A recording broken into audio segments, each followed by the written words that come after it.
Vakurwiwa vanji vachikoita interviews yoni. Kukudekiwa kwambo zvi podcast za USA. Napano kayanga ndiko rob blind. Ndikokuti ikabetri sevana muntu. Acheke apo. Ndikobudza muliro kopera. Ufuna unopindura uri mamuna. Zviva dozoseva zvinji. Imani ndi digest mamungana. Ndikaziva kamuyaurwa ende ini uyakutomisa interview. Katari the number tovari koseya wadzi. Chero no jeni wakare. Ari. 3, 2, 1 and action.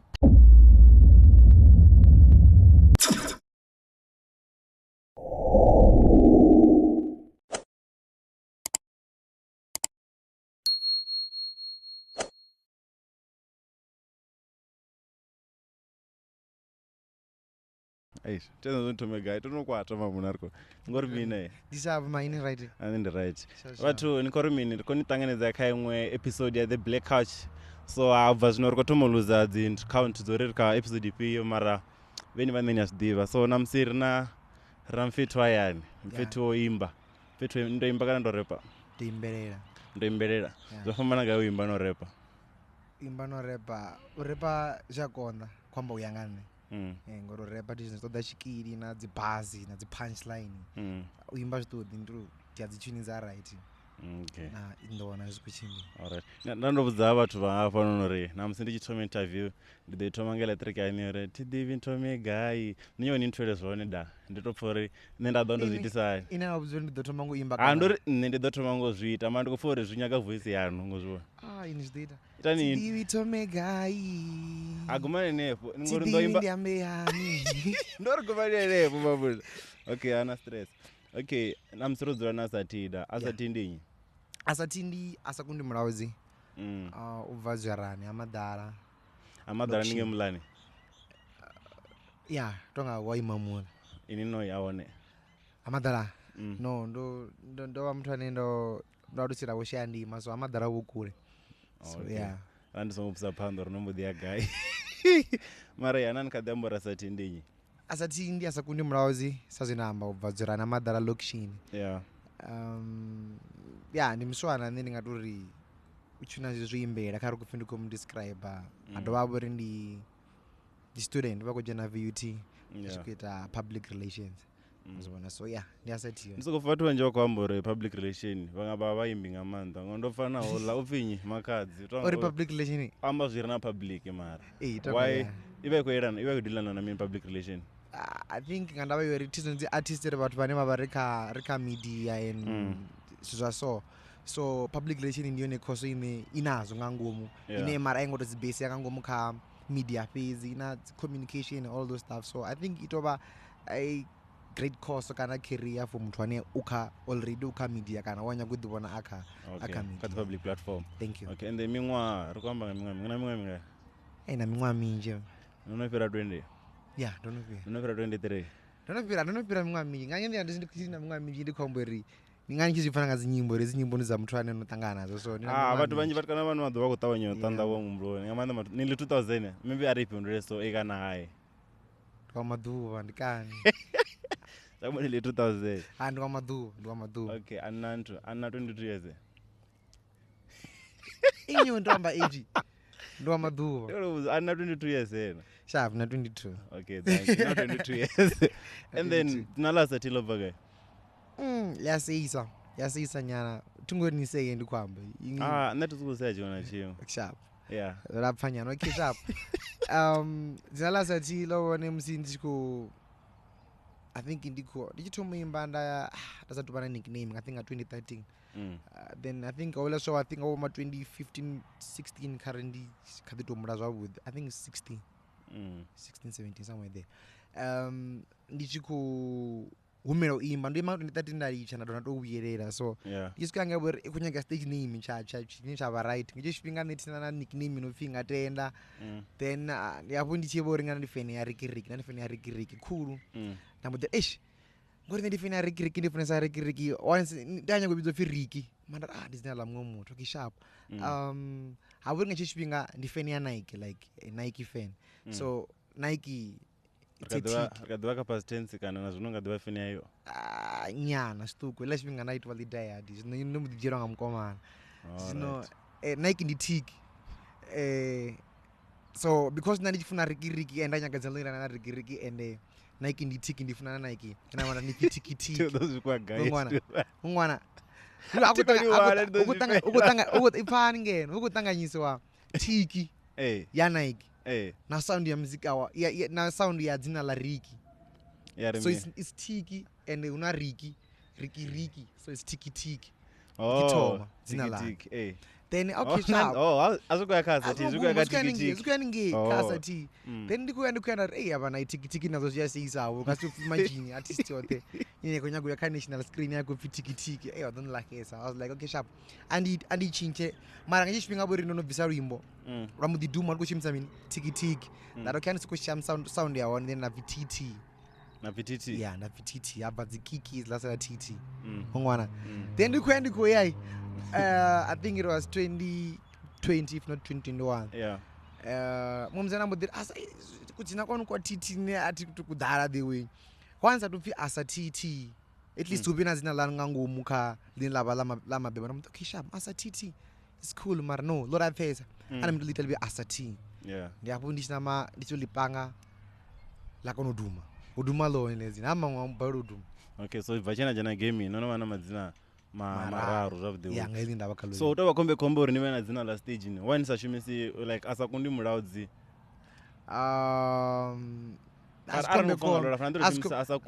asikombe mara majini give it up for asakundwi muda alora pesa ravanda zwana no urotobvisa chifani no unobvisa no adamu asakundne yapi asakundwi una mtu unoenda give it up for okay malum kulukati zvimwe zvona dzina ndo lili pufi va inenda kwamba chete ndichori asati I mean asakundwi wamakodamu asakundi futi asakundwi ngori ufi asakundwi ndi muimba so now na stage name at least chidwa istova like signature yanu idoni mayuni alright and then nomination or not muimba nga 2013 and then alicha also na tomuimba ni vakati futi ndidoni alfazori ya zvino ndo tomuimba zvakuma ndichalicha like 2018 yeah okay and then dimension ini inspire uri ninte zva muzika in kana ndi inyo ni inspire ne kha muzika ndingadori ndo inspire wanga akutsi mnino wanga ngori amuna achitofunesa muzika so nena mudirwa kuti radio ane pala ndinduna ndikuvumera ikodire ikoshoma so yeah inspire akutsi mnino wanga zvavudi uduri ndifune muzika then ubapo ndikuchimba ndikuimberera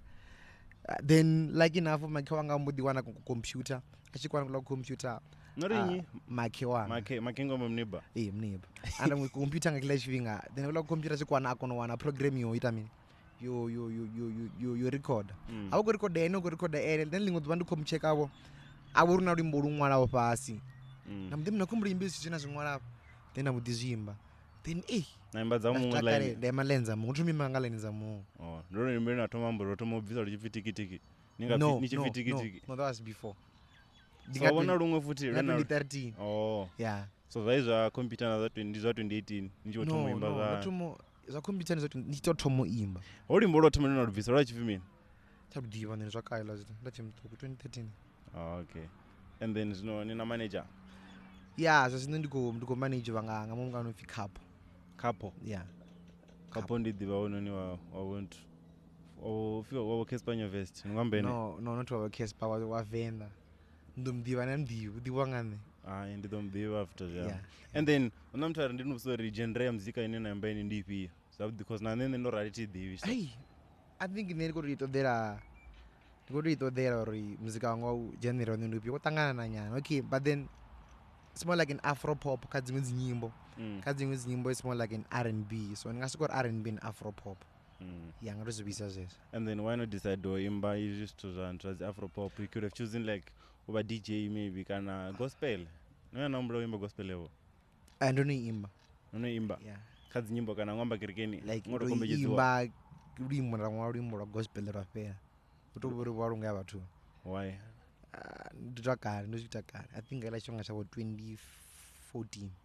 yeah somewhere there so why nonanga genre na kuimba ene zvino besides all these others zinedza vaona ngori ndori ndichithaya ndichithoma tindani kuditoningiza uri where do I fit na mina zvate so ndichi ithaya nyimbo dzayo dzina ndikuitesa zvoni zvadzoni dzinza kurengisisa first dzinda kudzita so then ndafella in love nayo ngori ya ikunyisa unoenda kutobea wona. Okay, so inani weli kwatu kana Venda rap. Hai. Kana marero Venda music. Tuimba nawo. Is it times na Venda music ndingajena mara na Venda rap ndituimba nawo. Oh, okay. And then yashimiso tuchini voice yanso kufonga yashimisa mama plus na zvinori kwamba nditsina ndikofazora azinera ari kupfaka fukati set yashimisa tuchuna mara it's avoice ndinima oti ndeshimisa ndizo ndeshimisa yeah neshimisa kwapembera refuzori ya ofarwa azin nenda ndikuita mastering and mixing chipinga chinji nindona nazi producer depends when go record akanga chipinga so yeah alright nyimbo imwe ina autotune autotune initusa ulinka uri voice itoirana zvabudi na zvidiperere zvabudi ndi spices. Alright, and then number account tinozongwana ka Facebook uri I think it was last year kana this year nankambori no I think it's last year nankambori zonopedza 9 years inkoimba ni mari ndiyo nikupfunga ri ndiyo nojena gaming ngotomopfa uri ya nikoita zvina nikotoita kubva matomoni samwe ndi last year kara niko ndo ngori 9 years yeah ngori this year ngori ngo celebrate 10 years in the game yeah. Mara 9 years after 9 years ndiyo natomorela zori ya then ndiya dodza zvavde wozi cause after 9 years nyamba last year ndio ndaona graph ya craft yanga ichikota ku that's why ndichikuerezo njera 9 years ndikoswa kuona chizodzira pasi then amwe wabo 9 ndakuona graph ikota ku so ndio ninangari last year ndio natomuduma straight like asati akotomodiva akotomodive ngasituru duma cause duma zvareme udive why nisanya why vatu vasatendo ruboduma so tamsi vari expect to duma zvinga imwendia tamsi ari zvipfi uduma kaini ndimeni kamusi ndidive hote mama fandodzira so hapa ari kana vakubhayiro ntamba bora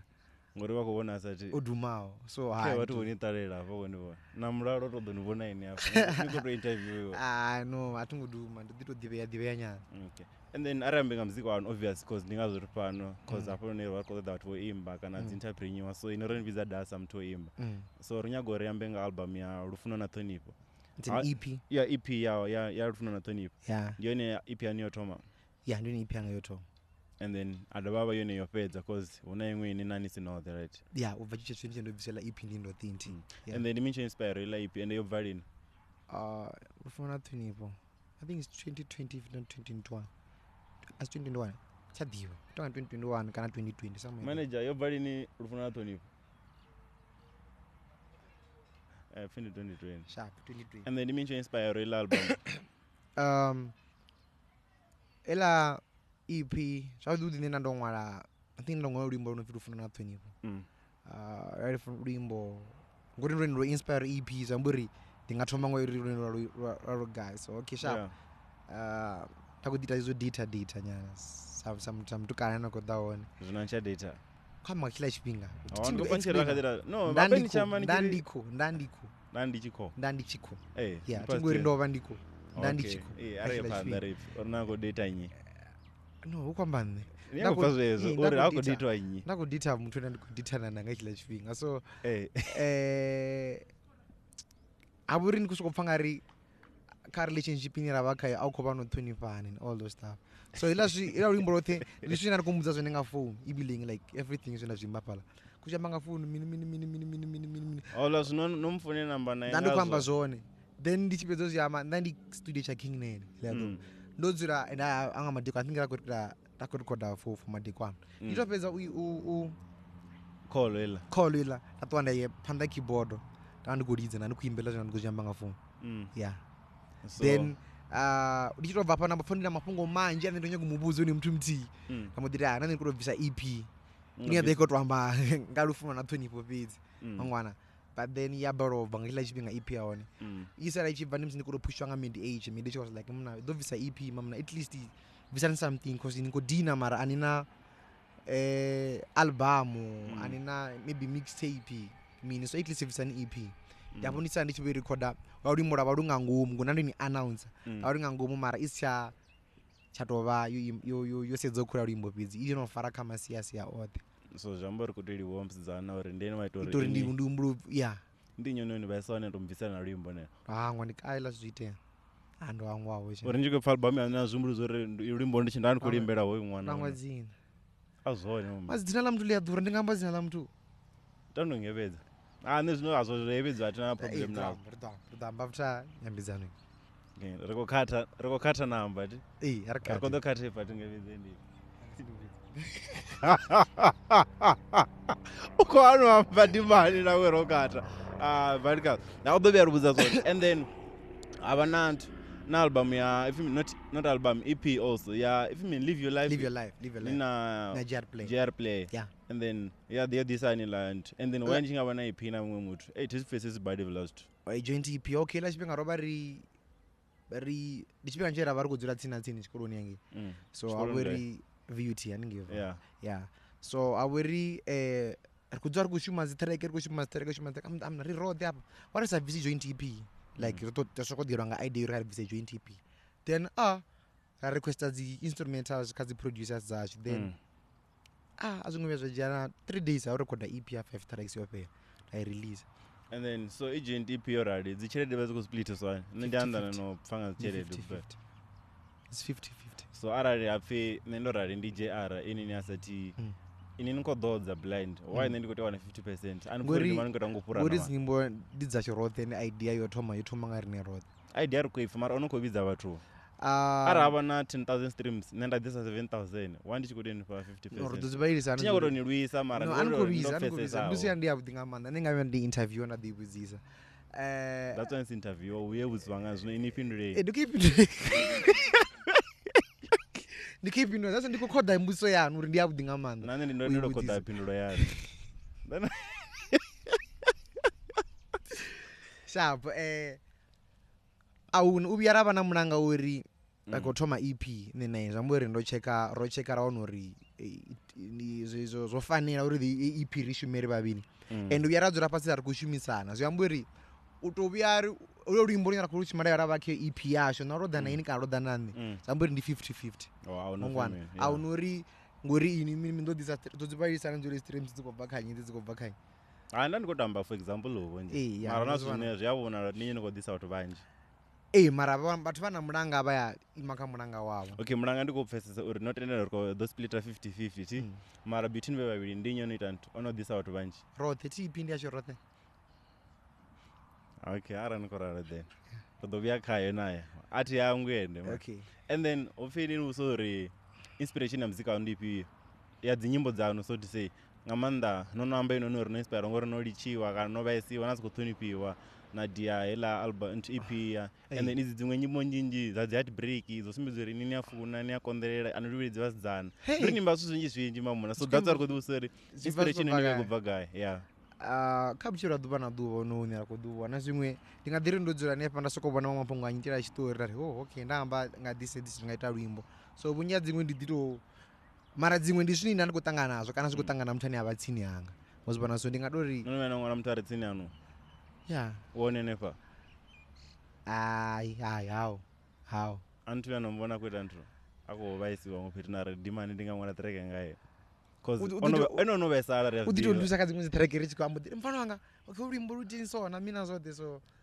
ndingwana ine mumwe tamisa chivakwamba zvinozokobva kambiru yawe mara ndiri patisesititi ndikamba katori chine chaitaka chini nyamudziva ndi Brian nichera naye wode and angadiwona device wanga vasidzana so antu yanaona life yaona rent inganyitera album yatito ani mumbonisa album no ha album ti ara nikorara and then ndingarorwisana vatu ngo nonomena tovaiswambiri zvakumana ndofazori besides nditobvisa ila EP pedzi vadzana vonkwasha unyadziona mtu unakwasha afori achakoneta nachiti nachiti mara zvino ini abe ni muimbi nishumanga zvezvi so navaisiwa aunopfi ndikolicha zvamutoita vanyenda miri rwimbo rosvika kolo ombaisa ontusa badi so univaisa ndi business kavasidzana no ngatozivisa zvezvo tindi ukudumbaisa ndaderwa nga rwimbo rwadhiveya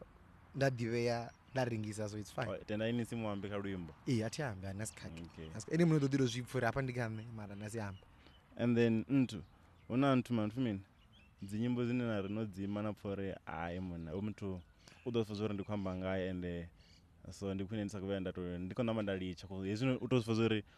like rimbo ndi nne awana mumwe muthu vaisa mbilu amuita mini awana ndi naimwe auti ndi nne ndi ndoṱhe so yona ana ringo zwimana for umuzana ḓo ndalela zwavhuḓi vhuḓi no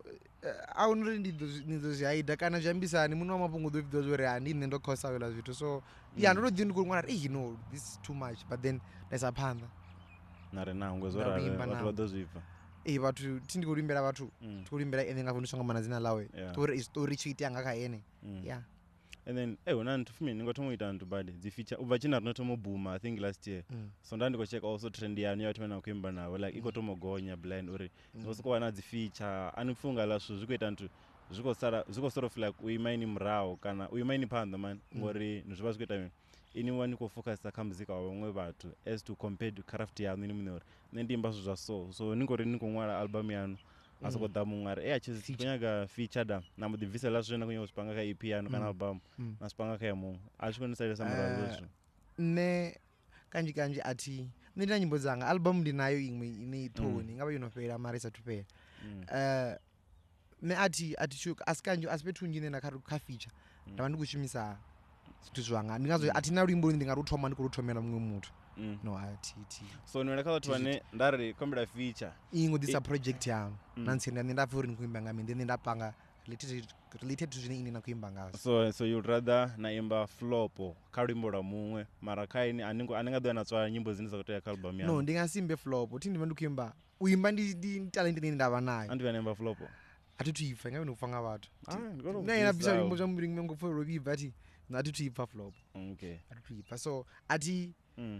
feature inside isi murahu ngori athi nda dzhia luimbo lwanga kana zwine nda khou zwi plana nda zwi isa kha feature ngani kana mara ri khou shuma zwa haḓa luimbo tshifhinga ndi na ini kana mara lu dzhia lwa vhalwana kana lwa feature mara lwendo lo lumbula nṋe muṋe ndi dzi nyimbo dzine nda dzi pfa uri dzi ḓo ita impact u fhirisa nyimbo dzine soko bvela hanefho tshikhalani so athi dzi rengisi ndi dzanga kana mara to feature muṅwe muthu not nṋe ndi feature kha luimbo lune lo thoma so kha dzi feature ni khou ita nthu ni khou tshelede ni khou ḓi wana mara vha ni badela ya ri khou dzi split ni wana vhugai uni feature ndi vhugai ni arali nda ndi khou bvisa lembo niyo feature as a team ndi teni badela vhugai nṋe ni ḓo mpha 25% ya luimbo lwanu lune khou amba lwone zwambiri ini tshi khou ḽa na nṋe ndi vha ndi khou ḽa then uri ndi yo recorda noma ndi khou ncharge 1000 kana 750 then nda recorda luimbo lwanu fhedzi but then ndi badela nga split. Alright. Yeah. And then ri khou amba nga dzi remix also huna vhathu vhane nda wa approach ari hey una track nda irwa so ndi khou funga ri ndi nga ḓa na ḓadzisa kana huna vhathu vhane vha to ḓa kha yini vha ri mungana track yawe i khou robot a ri nda panga ku verse nyana ra ita remixing because ndo no vha na remixing but dza nyimbo dzine ri a dzi ḓivha and then a kona u ḓa remix ya one afterwards I think ndi na remix mbili ona ya ndi ando nenda na ndi ku bailiwa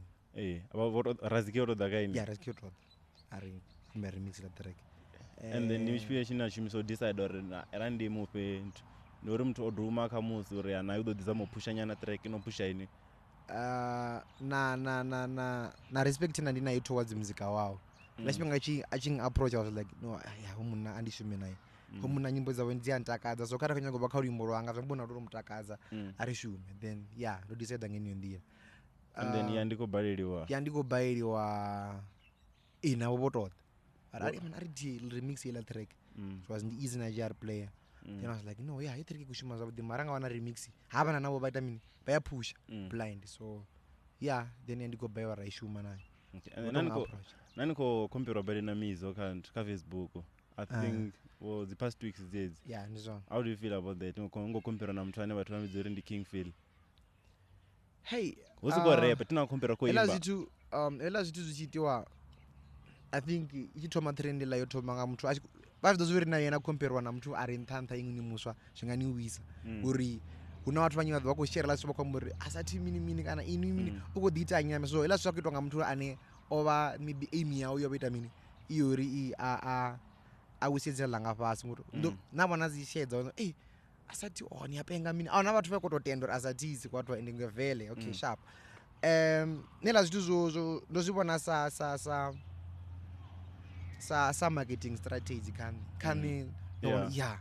and after ndo zwi ṅwala kha Facebook uri ela zwi khou itea people were calling asati one ndikupiyo pachaka YouTube kwa asati kila chikushuma music wacho kurengisa unice performance dzione pa muntu kana bigani mubidze ka show yanga so neka nezo marketing strategy la zvithu cha mahara ndikulipa bathu bothe bozvitawo. And then tell you MizoPhyll also because I think odo bang wanna post your or mean and then asati no as page ya MizoPhyll asiyakuma ni fake ndi fake and nani tino comment akila post ana dena zori akuma inati verify wa no yo aichashu milani you verify wow yayo ikiwa I think so utobana page nyinyi zinzodita I think ine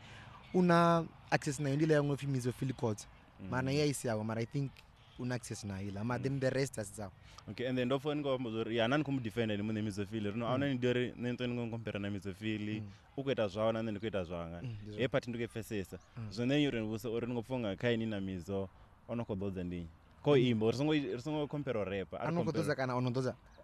onokododza zvinhu ndimizo onododza ndimizo zvino wano mbuso ngari pinde ne dochinja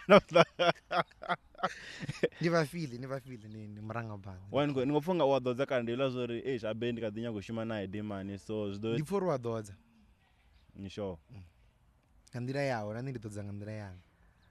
marona patini aba kuimba na inini kuimba tatsa ndiko rikokombera uimba page not to rap ningasiri dodza ndira yawo ngita zvositi wadodza and they wanna feature songo wara udoni no I know not me feature na mini wadodza dingo. And then waona dzinto wakudela the school show us trend dzikoita antu vatu vakuchimbira chiperformance koloni ndabona neno ya chivasi also ngo perform bad and then I want crowd ngamanda kurusa nasa khodala namuna pana ukonilera ndakudala nga crowd the crowd was amazing so sakundazi nani ko perform na nyingi ombola kala inapo nichana vatu kana weya dore inini yange petu ndinyi I think ndofanira nga president wa chikuru yeah nobody iliwa abirne chaptoga ndicherede acherede kana nagoro volunteer ravo vana bo approach then that's a dizuri bakwamenda bachaja then bachambo ndi vachikoro I was like no you can just providing a transportation ndi the school ndi chikoro ndingasi then it a business ndi capital ne and then nishiko adizi nani kutuwana kana kudubosika unola ngona akodira mama akazoko asa ndiyamufuna ti ngomdeva nani kofila nine azi mtu mti we abakuira ni mungwari ndiyamufuna ndi mungu ona abakodira wa mbili nyana abona chiko chisekeni chachiko jensa to chosiko ndiyamufuna ti no dipani nine ndofurisa mbiri ndikuita zva blind ndikufunwa nga vatu kuri nifuna nga mtu zvakonda sonofuriya zvambiri ndienda fariyo nindiyona ingofunga kufuna mini muzika kana inwi maybe ari zvikwa ari ni show abenanza kuimba pala ukodala ngori amufitu kuimba zvinhu ndakuimba ambura obakodala ndikuimba so yeah nichiko perform wazuyambo ndinifuna uzimefuna muzika ona ndiyamfuna njinji ndikuimba jambore zilauds amsini kuimbore amufitu wa nayo obafara bambiri nayo la mwana kandi kuzumbura zvakudi apedze nuzori nya wafuna muzika then ani wana gore nis chime ari ndiyamfuna ti akoro uchikoliliwa ufuna asati ndi muzika ani undibira gani asakundwi munga ukubona mtu amufuna umwadmayara nyano riya heyati ndatoiwana deko nyimbela nane ndaikwasha nane yadoyabvisa imwe albamu futi atedzo angododombedza kana utaruchedzo rukwamba rufunwa de mara ndira muzika ndira nyimbo ngori anga arisokwazimara ugofuna ini so ribvekazo it's fine asongaziyo no robvakazo yeso niwana jera mtu Makhadzi kana girlfriend rujera ndojera ujija kana muzana dakaina arande ndikotwana asati mfetu woimba what love song atiti rujera mtu uitame vosokodha vonje nazvo vanosamura uri ovana mutu nafuri auchina zvine ndadoita ndingazichamuumisa atiti zvanuruza zvambori kari kufindo jevamwe zvambori wamutoni wachiti ama right but dzikadi dzako dzidiyara titi zvanuruza norupfinyula mwana wamujera musadzi 9 wabjera out elati ojero musadzi ipfinyi udzidadisa ngobona ifiyo zvambangamaro zvambamuraro ai tijera mutu tijera mutu wa mutu akutojoka nai ani unasa kubara unopindura uko nichiuoma mungani asi angachiwombera towe murato mini angachiwombera tu murato nomupa chirede rdamaramba ngela 5000 ndanikwamanga nakumpa 5000 yamini muraro kana ngolipa ndakudikomizira mara nangolipa ile chile chipinga kare ile yokwashikanya sozona because ile rari kwamanga iri kubva nge tidivine ana kulipa imwe woina ndichi Okay, Heartbreak. No perform Makhadzi one woman show. Yeah. No perform Arabari nan Pre one woman show. Pre itwage. Arabari. And then Kyle ngi amakuba no perform. And then mara crowd yabe ngi Arabari. All the that wone na for ya mfetu kembera bathu aba. Yeah. Wawona bathu ana crowd yabudi ngamanda. Audito bana tezo ya radio here. Beze kuitwa ndispezo perform. Nobody wa. Yeah, nobody. Amakazi na chirede. Nobody uga. Makazi na chirede. Nobody inji. Nobody uga. Inji. Hari emwa abendezo runyago inspire to no kunyago imba. Yeah, but no nene. Bonyinyi bo jar play abafore ramba rabizwa Makhadzi ya wana wa 30. Wa 30 ne. Yeah. Bangaiwa 30. Amana no iwana. Atidiyuma. Zvopesa chikumbuni zvadzibhanga dzavanhu. No, na banga ya mini. Network ya no tu vadidiva. So rinyo didiva Makhadzi pabga. Ridivori ukaplifta wangu watu wane. Ukaplifta wacha. Oni uplifta nga ugai. Uplifta na rofana nendo uplifte. Ko uplifta ubozo. Ubulai didi. Na mwene ngadwana umero udova food. Ngadodiyera. And then into name. If guy. Ope fuma guy fala a post da ya pink. Velio clock. Veli a fish toes. Eh. Yeah, no yeah. Na uplift wanaone. Azarga shimza ifilo uplift aswe. Yeah, na uplift rungani. Na uplift wanji rungani. Azugidi zingani. Zino ndapindura rungani ndo uplift wanafanda ulise. Mabana ndo yanda shuma. Na for ya. No, not any fair bad. Yeah. And then unatu wanena na ushushima nabo kana wane nonoshima nabo na chitamori ndashima nabo tudandopedza mamuni. Jar player wera khabo. Vane ndatamushuma navo nditamushuma na Kulfelo no obvo nyako imba na ivuti ndiyatamushuma nyako muwisa gaming how gaming uyangane that's wakadimba andikari no gumuimba mara jamburo obva ka game ri yeah anti ruberedza zificha mfano wanga niko dodza ngaini munhu no atikuruberedza nditotamuimba navo tikuruberedza nditotamuimba navo. All right and the one mbonera kudana mkosi ti ndona ni live naye ringarukudha mara ringarukudha angoni uplift ngani orotanga na studio ndikopana ngandela kupinda otonga ngoni uplift oda studio aunga uplift ngamanda ngomani kurudawo toroni ngori ni attitude recorder ngosi u fast ko recorder osikari ya dwari studio ambudiri beat you fast ko recorder patabanya like wa kona blind una chikiri cho shuma fast upitisane so ndithomanda umbura ndithomanda dangwa ngozi ya umburi kombo ndiya jeshipingo umbura so umbura fast ingenya tenu rishomani na umbura fast upitisane ndithomanda umbura slow ofuna zambo onorenga umbura ndine ini slow lena rikhifa mana mkozi ene umbura fast yeah wani chikiri umbura fast okay arinyondorisana vaembe vanhu and then unoshimana mkosi nazvino nobidzana ngoMakhadzi then perform ningananganyika vatene vari then perform ngadwaliti nga warranty for then performation yanga ningakayanyi mkosi atuita show ndaya that's why ndichikori if uchikona show nikakayanyini tini ndiya kwa uplift chile kwa Makhadzi kwa ule tukudiwi ngabe tamsi zoba zoitea uzatubani ya Makhadzi tamsi ne yadwe ko konde question mara ikondi zinongana were kulipfutira kwa Makhadzi ndakudiwi and ndofushe ya zvamburi ndidirami ndidugidimira ningi unenda diwere ndi ba right ni uplift wa first nga 2022 nani ko Robert sazvinamba usori ndio na realize uri musika wanu ko tomolenda ka vatu nanu kambori nana zigigi left right center nana I'm feeling 9 gablast zvetakaza ngamanda because no performance ya zvinjoya ndazvifuna zviyantakadza so feeling ndakufana utakara nodhera ngadakaro ngori kubidzwa hapo nenamboro nachimwe china nina gigi za 9 ngadhuva liti nana performance za 7 mbiri dzafira zila mbiri dzadzofira ngari zinevi upliftment not upliftment I know imwe yofira ngandaveri mutenda kucommunicate naye ngafuni ava offline ndichikwakainela gigi but then chipinga chake gigi chachikusvika mwana zvamunhu ndapirira gigi ndayakayo maningi ndasvika home raringiswa like all busy bad I think good Friday so I'll busy bad badani so ndaringosvika ndanichivaka show ini ndakoti awusara ntuni yekayo ndawanori ngasachifara chipinga change so la 7 zine dzorona dwa tini vanikodzitanga ine munekana ni adadzi mbanje kana zidraga ngane and dai mbanje dai mbanje na drago rinitentu No, it is like abuna utonochimisa dragori vate zvavo zobva ini ngozichimisira kuita good cause ngozvo so zvavisi bad uchimisa drug akaini atishumisi timisa madhi I think ile zvidubo ndenda isu ndakunwa madhi pese ndolote show dza 7 ngonwa madhi yeah ndakunwa madhi I think nachizi tingonwa they and the drug zitori mntu asinyagola zviliwa ti no ndivazoni sabi ndonwa madhi okay correct ndonwa madhi atishumisi zviro zvidzidze vadzi zvinonishapo mara interview iko vaya shapo anoita antu yeah nyaka madhi yeah aruna madhi ndingava ndo honorary badi all of this and then unachibachana nikopefo ngoti ngopa madhi apa tupa chiri cho unake i podcast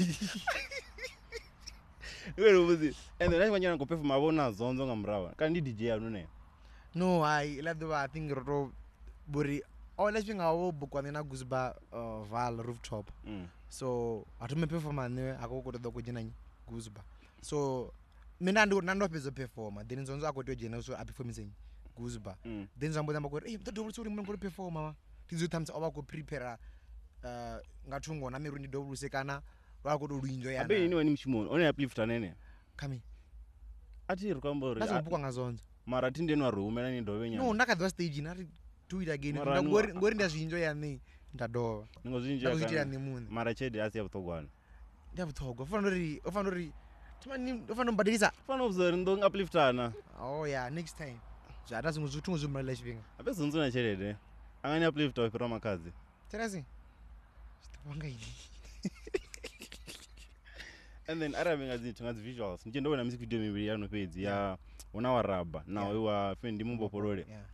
ukubvara kama ikinaini kana ushava mic ndikufa and then music video waraba like wobvanchila chipinga chaone mara ngozimwe visuals zaso tova na quality una chipinga china nokambori runyango urishoot yoguma gainela plan yano ya reshoot ikabva one I under M currency so tamtseningi ka company lavana ngavona nodibori M currency yantu ya forex ya forex awaskemi vatuna nauti nisho kana nani ngoro chimoita uyangane nikupira nyano re vatu vawele no asikupira ro vatu vawela atuskema vatu ndazvidiva ndadozvidiva ndadohamba ningambori M currency ko skema vatu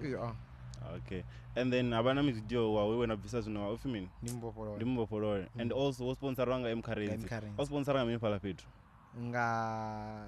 ngari logistics tobadzikaye na place ya music video kuchitora wone na yarara shutira wone yari everything nobody damtwa camera o sponsor like music video what was sponsor ngam woko stauga la music video what niyo to bona range music video ishuta tamzika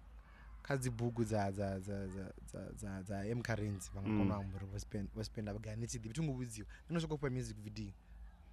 okay and then mona performance inetanga de ntizwe ndilini otanga na I think ndizi 3 za December ndilini December dzongo pamba 2022 and then no vela nga kid da naina no sponsor nga M currency KD ya black ki una gori na tsakhaye niko tonga lumwe mamunga nakutonga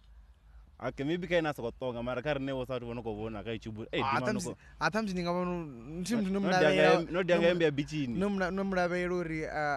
udutaka teze ila dwabo isironi chuwiza anda sokotonga so rana watu vani transport ancho performa yeah like enough for the crowd money yanga na ila yayobuya for the December yeah for the December so yeah I would agree on then he took the car and then wana bodyguard ngorino ngo performa na ngwati ya sakonyaga nisendelwa tsini watu vachiri vani kwama yakupushira kwa ni bodyguard yanila yeah mzindi kwa dzishoni zvinotina oh nichasioni wana bodyguard yeah ndi I don't want a bodyguard ni mpapu guy I'm uplift yako rodi vazwezo ngama yeah ndi uplifter udambi ni mtamzi ndimwana kai imwe ngope for my next maybe retire rone bodyguard yano next time ngas 2080 I think it is a mashout tosadhi ndangwa mashout yeah ndangwa dzina mtu ndikaoni upliftana yeah ngope oni upliftanga ugai ndikati mtembi ari mtembi ti oni badira ugai unguplift ambani yandika idini mamunga zvandika zvazva dinari yapera na 5 kadi unguplift man yapera na 5 unguplift ngandire ne reshapu ndingavuni chimwana nacho yoni kuipusha anodofera mudowera we good tumudowera odowera wenu manager era ti ni one gigione yeah tamuzi mara zvishapu ro zvena kwa zvishapu chimira zvabuti ya fara basi ya Venda yeah riachimbira ari right back okay araniko no anashirwa ngabiani go perform ushirwa rwamini kuto shiri vela zo Fitwani. vatu vako zothe nonoshirwa zviyeni nishirwa rotakaya mtu utakarisa zvimwe wasikuba nizibonisa uri mtu otakara nishera nguri mbona mtu akonshera kuti ndiko barerio shiro mtu otakara and then wana nabuyo off stage buwa tito all time yano yote nikuimba aningwana fuchifi kati stage unukori boro muna no atitutangana nazo ambe ngari patu pachiba kuzviamba zvasviki tinene tina speakera mara ai tituzvipfawo mtu unokuita bhuna ngechipikara chikorazani yamufa mtu unonivengani yamuona tito okay and then rate richinyakweni buka riningwana ngabukai wana ka email na text email thamsi ngene respond asoti rine ravana dzemail mamuna ashambiri ndotodha rina email antoma ini kate patiti yoni buka mamuna isaku ido kati waswa isaku ari demanga email atikunudzi amanga mlomo zvini tikunudzi amanga mlomo nyashona cherede namuna yeah ndiishonera nguri yeah and then music wanu wasvika radio nenge kanto kapara kana dzimwe dze radio dzine ranga chizidiva yeah wasvika mara usivhoni FM obviously navhani wasvika ngende ndiazvi appreciate nazo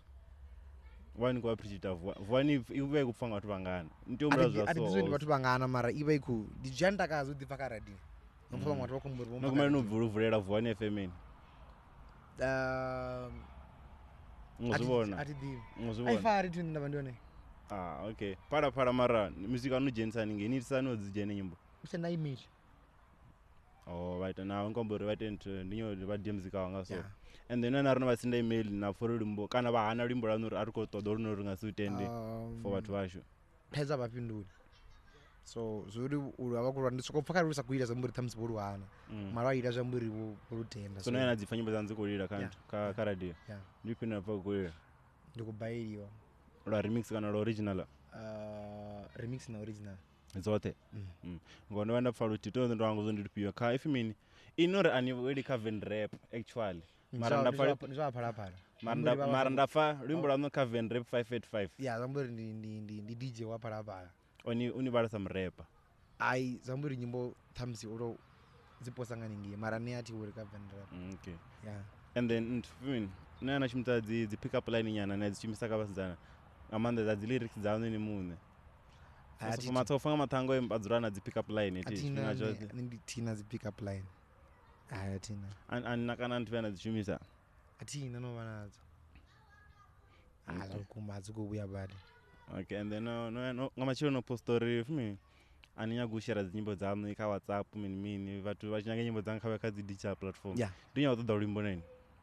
it's divi tuvana dzonza ndikuwana message uri conversation nyimbo and amafunzi neti zidivi so mara asi vatu vadovana vavana dzintu mama na dzi Spotify na dzi Apple Music so nanga so kumsenda nara achizikava kupfa ko kana atinadzo ndinova nadzo type rimba runa view once ato pfavo TV view once atina okay mara ini nifonga zviva zvani vatu vachikoshera nyimbo dzanu ka WhatsApp nifonga zvo kuniwisa kana like ndunifuna mara avana ntu chomedzo dzawo nezorina neridziwaneka dzi Apple Music achikosendera nanga chavo kosendera nanga chavo ai nene tibandisa jine zvinifarisa nini mara if na riko senderana so na vangana dzinyimbo ezvone zva babanyana ngutula muzika ubo kurengisiwa so vamburi ini ku utuisa wo free vamburi ne ndachinga ola muthu achinga streama ndawana randa mara tingawani nganda vayuri mini inro msepanga WhatsApp samburanga stream so business yange cool so ka Spotify na Apple Music ndipe ini yakuita iko nipa dzi fizimin I think Spotify chapatedwa pra Apple Music ndikosedza ka side yanga ungonedza wana nondikamini ungonedza wana nondikamini unena fori ya chedeni iko vonara ine vaniva ka YouTube ka YouTube so Makhadzi so never ka YouTube nchiposta badi usnipedza dzinyimbo chipinga chiri nchiposta story kaidenyana nane ndiwaneyo the upliftawo ngozivona and then nafimbise nanodombusa tunya kuhangwela mbusa ndiyo tuwa ya 5000 unoipindura ti okay hai ndideumbura ti and then besides music man if you zvinoenda kushuma kazo zvimwe for now sazenda mama tumuntu vasichikorwa so if muzika wabasa ko usakuvhaya chapo plan yangu ndipi chavela kave xikolo nazvezvo ati zvinokare muzika zvakabva shapo mwana mumwe ndidzihasile changu nezvikolo and then unantu kadzi ini rambo rendiwa pia kuti vana look up to one in life sort of so niona zoti nge-USA unati pana fori ngorinoriita zvoimba ndizvorepa so unati pana Chris Brown so vati pia vana look up to one and then why also ndisipio zvinoita natamo naneni yakungava vanhu nakangenda USA kana umwe upetu ndantu South Africa nje besides cool fellow ava naseya ndozhamba ngandira ine azungudzizanya beside cool fellow ndikodamba tiri cool fellow nomambo ndi muthu ane niyangoshuma naye blind wrong man so muthu anenda totamushuma naye notunga ene zvote ndingapindura dzote ndifuna unida nombuso dzamwe ni munhu no ndikupindura iyo ri muthu ane ndatomushuma naye maybe in that tini miloro muna miloro ya muthu ane ndivona ngari ndingaimba naye ndandi apfivonyapa ndimutumulwane wanitora vapfivonyi naye ungazitanga yano ambiri aungori na 22 ingori ndina 22 so Justin Bieber akatamboshuma navo balani ndiani muthu ane ndiya muzika wankwama so okay unela game ti ine yabe kutamba bado ri kavatu vaviri nangani mutiti so inela game tinyanga richitamba yona dovanobva poma so ela game tinyanga ritambe zvaudewoze nero nimbusa kavatu vaviri pedzi uri nange mutiti ana tinyanga nimbuzo ri ndikojia vote ndikojia mini ti so ndompindura ni sure okay ndikonipa currency na Nelisiwe nangani muti currency why nori anonyanga ndichi explain ndori tu yangori nimbudze vatu vaviri uri mini so wani kona currency ngara vantu vani puchida muzika na kama ndichiresa currency ndi close sana and wani badacha music video aruzipanga okay and then una game nezvino ne ari tamba zvakuma yami ati ndikodhipedzisa game zotomangadza tiinemba and nanenda ndichiimba ti azorina chizi rikotoita feature also and ndichipi King T loimba ndi dangerous machi nditowane matreka anga alaritent okay so game keiti ndikonipa lyrics dzeini mune natodzimba ndombudzozi kubva kwarimbo rupi dzimbongane okay sharp and then tikongwa mara taiza chikolo ningoitani then chikolo ningoitani kandi changwa ai ngobia navaira mini na chikolo netanto nditocrema zvino zvamunhu ndoona crema and also ndiva nchinja music on top point na furia yes ndiyazvinozondori mini ndingadibero zvitantu fimini zviimba mara napfa my friends of futura kubva kwarufiyo musi iri mini land iri vutungu yendasiya fetwote yendakanda nozvimba kaipe izvi karaba also rikadziva karaba raba ndimwe tereke ikura nengamanda ndioni I feel like watu voto muni diva ngayo vunji yavo vunji yavo nifangana kuti manga limbo ripeni 100 lwarazikei uninarazikei rotom mara vatu vavofunesa raba zvino vatu vofunesa raba okay and then havana yori tingani kombechezi ndikosha enda imba nidhefa so ndirupiyo so niyotori tingani kombechezi ndikotoiamba orika rupiyo rwimbo vidakara norubvisa ndo rimbo I think last week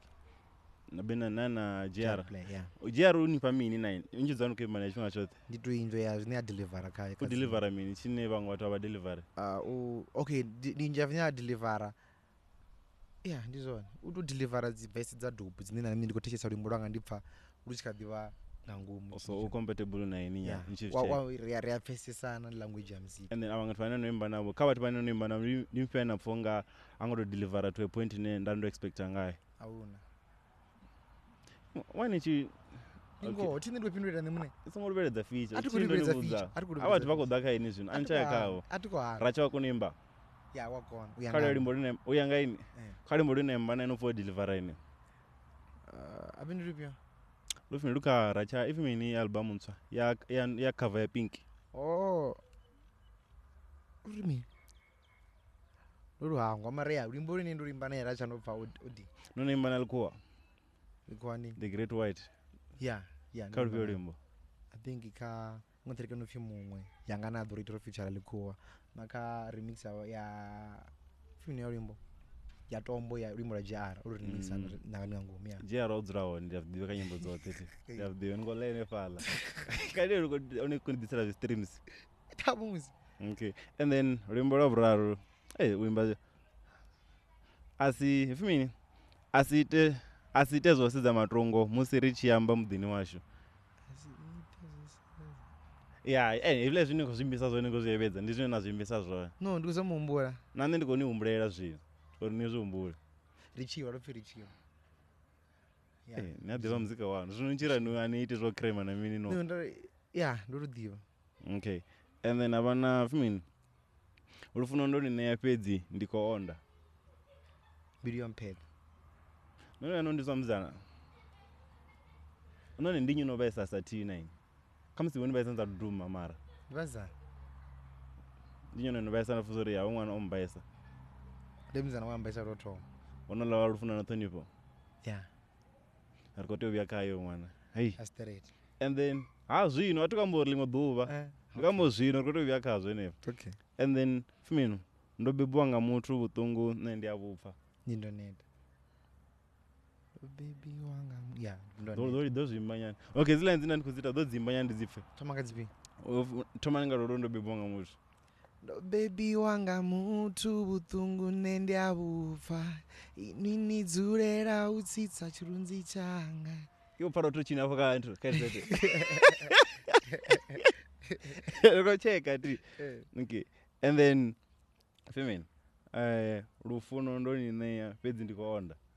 rufuno ndonineya pedzi ndikoonda sotendianitera ngataidzo nantonda ini yaimba mamwa niafira mizo anezvivoni ari vhiri nonamba namizo naye ndingafono ramba ngamana nimusori kana inokonoimba nyima mungana namusi ndokudzidzisa ngabusa pinduro why angenganena chiniwa fama mwana okay next rufmin asiite zvosedza matongo asiite zvosedza matongo richamba mudhini washu okay and then yona ngombuso yadawa yabudisa enda ndikuumbula yona yela enda ndikori ninkumbuzi if mini auna vana yori butungu enda siya petu hote ndakanda ndikaramba enda siya petu andu angwana butungu enda mari uri mbudoni dhumisa ona muna also angwana ufindiro ne sanpanda abo bada music video la mtu ngase mdisappoint enda siya petu hote ndakanda okay nina mtu ini ndina utoda mwana naye azonezvenda posta aningori nyaga mwana inondotoda mwana why ningotofanirire vadu vana mwana kana utoaplify to a point yasokovawo post ine I knew they are viral chimanga chingi yatoda post ine ido ya viral ya ngori ndiudzipromote lazviti so yosokova imwe PR stunt indaishumisa mara ana mutocomment aona dare ne ndikoita ntu ndikonyagonipa ine mwana vokomenta vanje vanje anozona comment zela post tibali zi comment neni vani kutotoda ine vasikunyaga vatu vanje ana mchena komutoda apo ngomo namti ai okay nt ndichikovhara ti nyagori abe rovhuranga rupi ulimbo enorudiva ndoruimbo rimboporere imba nela pati yovhara nditofozoriya ndivi yovhara and then ichifedza ona mtu ari unya kutoimbira acapella ndichikwakasa ti yarimbo rumwe na rumwe ti acapella ndotomangayo ila ndangototoma nakuri introduce avo kuinterview ndikuti imbo yarimbo ndavhara ngana ndanaimba acapella ati ule rimbo napati yovhura nayo vhara ichitomeri tidivintome ndivonga mtu oimba donuvharina ingurudziva kuine isoko ndachidera vharisani okari ndimuvoporore anidivifati randinimerewa riminina rosvika magumoni ahuna chisaferi ndikati mara ndatingorivharisa ndikamo ndingovhara show ngayela line anongwamba ini ndoamba zvino ndoiamba zvino rosvika magumoni ahuna chisaperi andikotenda niamfuna apedzi nidowana ane yanifuna Ora limbona mu message of the ngamanda ndichikovala ti ndive ndikoni vhudza nani meni kombudza uri why nichingaita nthu nichingaṱuisa mwana sivanga mafhungo avhuḓi uri ne hokaka ini mara nikoṱuwa ini anifunga nikochita utea uita nthu utea ilitswa ini ya utea ilitswane but then khare ningovhaisa muthu na inge mune nikuzvipfania muvhopora mama nikumuvaisela mini mwana mungutozvona zvori ni muthu muvi kaye ya so sela zvenambo ri ndi zwithu zwine zvazvikuita kha vhutshilo ano kana kha muthu wa tsini nozvivona kha muthu wa tsini ano zvazvo au nṋe ndikopovora nṋe okay nakopola nyi muthu uya ane ndikomuvaisa achimufuna okay ndi vhugai neno noiwanesa kha gig ro fhedza be ri ro pfa tshelede zwino yene iwanesa kha gig vhathu vha badela mama ndinji Acapella ri deri muvhale isathu amba tshithu ahuna tshine na khou amba Acapella yo fhedza ya limbo lwa nthu ndine ani ngo luimba fhano ni ndi ngulima hapa ni tshi khou bvula na muṅadzi tindani ya khou bvula muṅadzi I got so much pain in my heart disturbing my life ambiru yo mphethe yofuna muthu anombaisa ende ndikopera na shango likonseya ndivotonga chidera funo lunga lungonteya norro jene andikodala rikodio rya track ridoro rikodio shoot next week ringadima riko dropa luimbo risako dropa imwe video so ringori ro shuma bad ndoni uplift nga ndira chitunga man vhathu uplift nga uzana vhathu ri subscribe yafu kombori ni subscribe ka channel ino ni video yavakayo kuti ni subscribe na kayanga ani ngaside yangu weti nawuzori wa comment and wa comment ni ndove ni murate out of 2 kai Acapella yaita so sadana na ndiwe nitena notification bell hapa lore dzi video zothe niwe notified dza podcast